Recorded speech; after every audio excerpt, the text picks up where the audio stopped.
បាទក្រុមយូស៊ូពុកម៉ែបងប្អូនថ្ងៃនេះ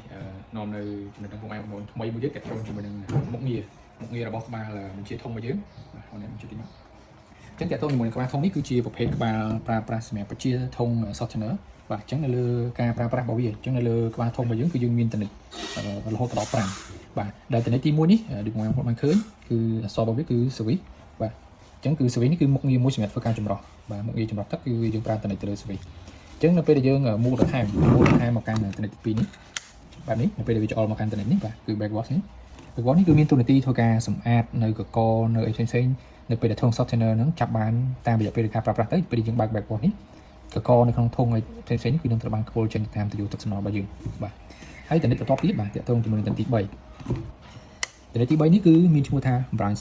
slow នេះគឺដោយសារតែប្រភេទ softener ធ្វើការលាងសម្អាតជាមួយនឹងកណិចឬក៏យើងហៅស្រាប់ថាអំបិលមានច្រើនប្រភេទសម្រាប់ការប្រើប្រាស់លាងរ៉េស៊ីននេះអញ្ចឹងនៅពេលដែលយើងប្រើប្រាស់ brine slow នេះបាទទយោមួយនេះត្រូវបានភ្ជាប់បាទទយោនេះចុងចានរុំខាងក្រោយនេះបាទត្រូវបានភ្ជាប់ជាមួយនឹងធុងក្នុងការដាក់ជាមួយនឹងទឹកអំបិលឬក៏អំបិលទាំងអស់នោះអញ្ចឹងពេលដែលយើងបើក brine slow ទៅគឺប្រព័ន្ធទឹកអំបិលទាំងអស់នឹងចូលតាមទយោរបស់យើងនេះចូលមកក្នុងក្បាល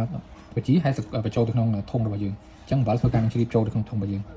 អញ្ចឹងអានោះគឺតាក់ទងជាមួយនឹងមុខងាររបស់ brine slow តនិកបន្ទាប់ទៀតតាក់ទងជាមួយនឹងបាទ brine refill អញ្ចឹង brine refill នេះគឺនឹង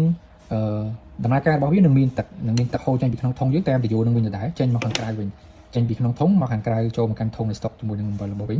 តាមបរិមាណឬតាមបច្ចេកទេសតាមធុងឬក៏ទំហំធុងនីមួយៗការប្រើប្រាស់អញ្ចឹងមកដឹងថា brine refill នេះគឺនឹងមានទឹកចេញពីផ្នែកធុងចូលមកតាមទយោនេះចូលទៅក្នុងធុងស្តុកទាំងអំបិលរបស់យើងវិញបាទ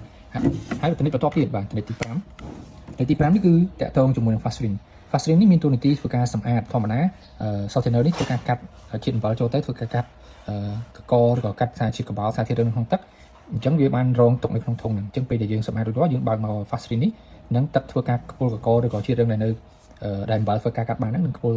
កកទាំងនោះចេញមកខាងក្រៅតាមទយោទឹកសំណល់ដើម្បីឲ្យសារធាតុរ៉េស៊ីនរបស់យើងនឹងថ្មីស្អាតល្អ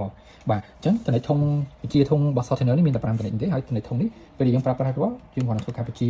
មកកាន់តនិក switch មកវានឹងធ្វើការដំណើរការបាទធ្វើការដំណើរការចម្រោះរបស់យើងការងារបន្តទៀតអញ្ចឹងនេះតាក់ទងជាមួយនឹងមុខងាររបស់ក្បាលវិជាធុង softener របស់យើងបាទមានតែប៉ុណ្្នឹងឯងអញ្ចឹងបើសិនពុកម៉ែបងប្អូនមានការប្រើប្រាស់នៅធុងបែបនេះគឺអាចប្រើប្រាស់តាមអ្វីដែលខ្ញុំបានណែនាំខាងលើបាទអរគុណ